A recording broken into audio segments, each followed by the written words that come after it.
Wherever you are in the United States, this video applies to you in terms of creating a beautiful spring lawn. And this is the start of when to do that. We're starting on March 14th. In other parts of the country, you'll probably start much later, but the process is the same.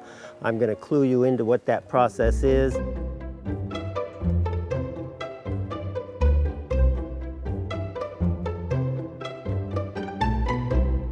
Overseeding is a real key to having your lawn look vibrant and fresh and new every year. And the time of the year you overseed is up to some debate. Here we've got a big tree in the lawn that makes it difficult to overseed in the fall, especially if we have warm fall weather, because the leaves persist on the tree. We don't get any light under the tree. So spring is perfect. The key to that is the right timing on the seeding so that these leaves that are coming don't block all my sun. I want some sun right now to germinate this new overseeded spring lawn. It's difficult to say exactly when you should overseed, but I look for a couple of keys. I like the high temperatures to be more than 70, and I would prefer the low temperatures more than 40 degrees. It doesn't really matter what you overseed with, but you do need to determine if you have grass that is called cool season or warm season. So does it go dormant when in the winter and look brown, or does it stay green all year round? Cool season grass stays green all year round. Those are grasses like bluegrass and fescue and perennial rye. So if you have a cool season grass, you don't have to know exactly which cool season grass. Then your choices are fairly wide open. You could overseed with bluegrass, you could overseed with fescue, you can overseed with any cool season grass. I'm John Valentino, president of John and Bob's Corporation. I'm a landscape architect and a landscape contractor. I'm here with Chip Valentino, my assistant, and we're both here on a really spectacular, almost spring day. This is actually March 14th, and you can see the Akabono cherry in the background, which it usually blooms late March. It's blooming mid-March, meaning that we've had warmer weather than usual. We're here to talk all about an overseed in the spring to get this lawn looking really good. Right now it looks like it's coming out of winter, not quite in peak condition. One of the things to keep in mind is you don't use a pre-emergent any time around now. This is much too late for a pre-emergent. You know, the key to pre-emergence is that it kills weed seeds, and it kills weed seeds when they're very early on in their development. And if you wait too long, if you wait till right now, it's a little late in that, even though we can't see it, those seeds have grown past that stage where the pre-emergent works the best. So pre-emergents in my area are used more in January and early February and even December. Then if you use a pre-emergent, you can't overseed for a while because it will prevent that overseed from germinating.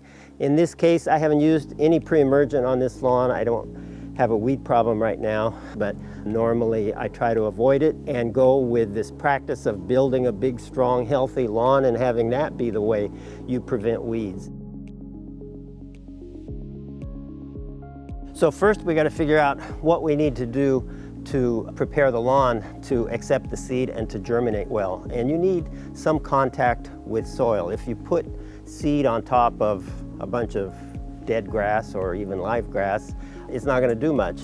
In this case, because we have this big fig tree, the lawn is very thin and there is a lot of dirt showing. Aeration is really popular, but sometimes I find not really necessary. With our products, you really never have to aerate, because what we're doing is we're making it so there's all kinds of living organisms in the soil, and those microbes actually eat the thatch that builds up. And what aeration is all about is punching through that layer of dead grass and organic matter that inhibits the exchange of air and water. If you've used a lot of chemical fertilizers over the years, it's possible that you have a thatch buildup. So what I choose to do is narrow it down to two choices. We can either just mow low, and by that low mowing, we get most of the grass out of the way, and we'll get good germination because the lawn isn't that dense and thick.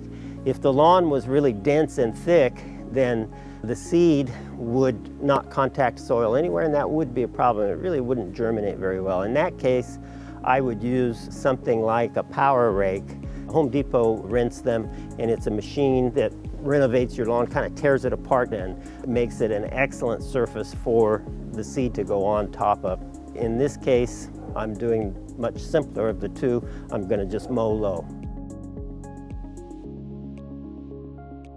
This year, I'm using my favorite tall fescue, which is a rhizomatous tall fescue, meaning it spreads by rhizome, which is unusual in the tall fescue world, and it's called RTF, rhizomatous tall fescue. I'm using that everywhere, and it is also shade tolerant, not so shade tolerant that it'll thrive under a tree, but it'll do almost as well as most things. In other videos I've talked about chewing fescue and creeping red fescue, which are probably the most shade tolerant. I haven't tried them under this tree. I haven't had great success, so I'm going to go all with that tall fescue seed RTF this year. If I wanted this thing to look as good as possible real quickly, I'd put in a little bit of perennial rye seed, maybe 3 or 4 pounds per thousand, because it comes up fast and it comes up real easily. Whereas RTF is slower to germinate and sometimes isn't that easy to germinate. In this case, I'm going to stick with just RTF. We're going to plant it today on the 14th, and then we'll show you progress as we go along. And it should come up in probably 12 to 14 days, whereas with perennial rye in this weather here in the middle of California, we could probably get germination in 7 or 8 days. To apply the seed, in this case RTF, it's important to use something like a drop spreader. I can guarantee you, if you get the seed in the wrong place, it will germinate great. When you either throw it on by hand or use a whirlybird spreader, it gets all over in places that you don't want it. Whereas with a drop spreader, you can be very precise. I like to use a heavy rate of about 10 pounds per thousand of tall fescue, which is maybe a little heavier than you need, but I like that rate. Probably somewhere between 8 and 10 pounds per thousand is fine. The right way to seed it with a seeder like this is to go both directions, so you don't end up seeing rows that you missed slight pieces of it. So you're supposed to go horizontally and vertically, and that is the key to seeding. Get the seed everywhere, use a good heavy rate, and be putting it on soil or almost soil where we can put a good top dressing over it and our other products, and we'll talk about those in the next steps. Whenever we seed, I like to put our products right over the top of the seed. That's a frequent question. Can you put them on together? It's great to put them on together, and it's great to have contact between our products and the seed. Normally on a new seeded project, I would either use blend or blend and penetrate liquid biotiller, and both of those products have an ingredient that if you can get them in contact with the seed, they cause the seed to germinate faster and to have a greater rate of success. So faster germination and more seeds germinating. The exception to that in terms of the blend is we have soil that I know is already really good, and I've already used our products quite a few years in a row, and the soil's really healthy. We got a lot of life in it, and if I'm trying to save a little money, I might go right over the top of the seed with just nourish-biosol, because that provides the macronutrients and the micronutrients, and then I could spray over that with penetrate liquid biotiller, and that would be a less expensive way than blend. Blend is the Cadillac of the products, but it's also the most expensive because it has all 3 of the dry products in it, and so you're using more product. So the first thing that I do right after I seed, we'll broadcast it, and there's a number of ways of broadcasting. I like to throw it on by hand, but you can use whirlybird spreaders. Like I have one here with a battery in it, and it does a nice job of throwing the blend around, or the nourish-biosol. And then here's a manual one that is also a whirlybird spreader. As opposed to the drop spreader that I explained with the seed, this is not precise, but that's fine because this product can pretty much go everywhere, and then you can sweep it or blow it off of the paving, and if it gets around your plants, it's great for the plants. So we don't necessarily have to be precise with the blend or with the nourish-biosol. Now, after we put that on, then we'll use a top dressing. And the top dressing is the way of making sure you use every technique possible to get that seed to germinate. Historically, composted manure was used, which is fine. In this case, I'm using Amend, which is a composted wood-based product, but something that goes right over the top of our blend and our seed, very thin, keeps everything moist, protects it all, and it creates heat. And especially if we're having some cool temperatures, it makes it so that it germinates much faster. I always notice a dramatic difference when I do a test. I have an area that I use top dressing like amend, and then an area where I don't use a top dressing, and the one with the top dressing germinates much better and faster.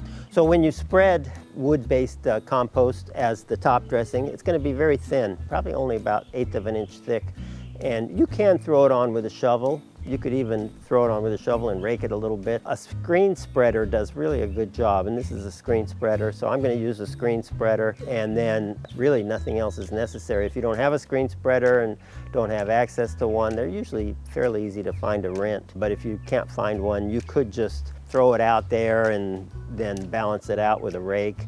People ask me, where can I buy amend? And amend, I use that because in California, it's very available. It's from the Kellogg company, and all the box stores have it, and every garden center around here has it. And I found out that it is not available all over the country. It's available in most of the western part of the country, but all over the country at garden centers or box stores have products very similar to amend. There's no one certain product that you need to use as that top dressing. Any wood-based product that conserves moisture and creates a little bit of heat does a great job. Okay, so then the real key, you do a great job of picking the seed and putting the right things on top of the seed and feeding the soil and feeding the lawn, and then the only way it's going to germinate properly is with proper water. And I noticed that this is sometimes misunderstood because it's completely different than how you would normally water a lawn. Normally when you water lawns and plants, you want to encourage deep rooting, especially trees, so you don't have root intrusion like we've been showing you in the last couple of weeks. But when you germinate a lawn in the spring or the fall, we want surface watering. We want to water when the sun's out, when that sun is warm and drying out those seeds. We want frequent waterings to keep that seed moist. A moist seed with all the right things around it will germinate like crazy. Even our tall fescue will get it to jump out of the ground pretty quickly. We don't need to worry about moisture at 5 in the morning. We need to worry about moisture when the sun comes out, 9 o'clock.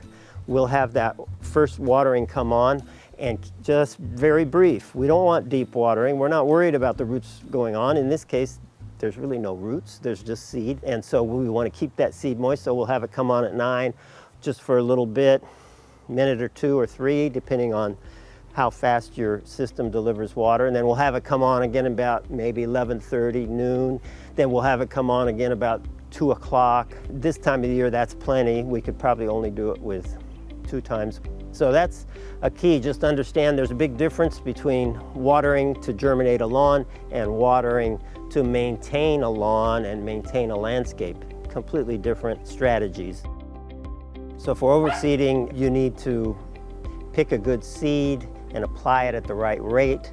And then you need to put the right products on top of it, encourage fast germination and thorough germination, and feeding the lawn at the same time so that everything comes up real healthy. And then cover that seed with something to create moisture and create heat, and then water it properly. Those are really the keys to a successful overseeding of lawn. And then another one which you could add is that I like to do is start mowing early and not allow it to get overgrown and big. But as soon as you think you've got pretty good germination, start mowing it, and it usually responds to that by thickening up. So will you be overseeding? If you are planning to overseed, let us know what kind of seed you're going to use in the comments below. If you answer that question for us, you have a great chance of winning a free bag of nourish-biosol, the magical organic plant-based fertilizer. That's the best organic fertilizer I've ever used. In order to win that free bag of nourish-biosol, leave a comment below. In last week's video, we asked you, what would be your favorite planting for a window box planter? And the winner of a free bag of blend is...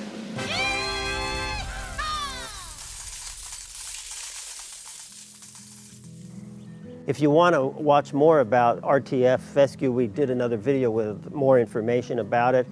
Check out this prior video about RTF sod and seed.